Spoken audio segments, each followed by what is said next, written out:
大家好，我係順德七姨，今日整翻個生蠔炆雞，順德味道，簡單易做。呢個係我哋直播賣爆咗海山生蠔，每次直播我自己都買翻單。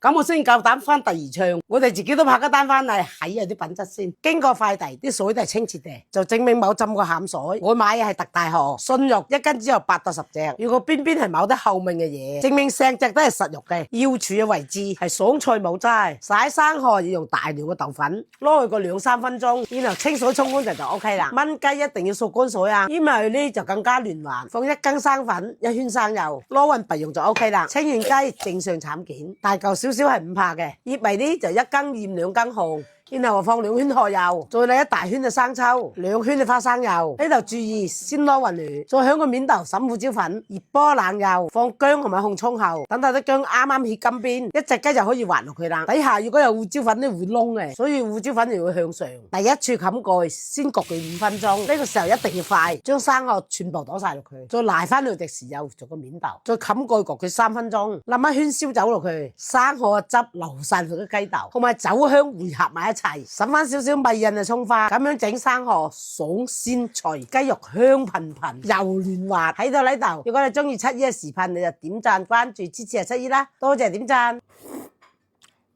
真係好滿足啊！雞肉都好食咗好多。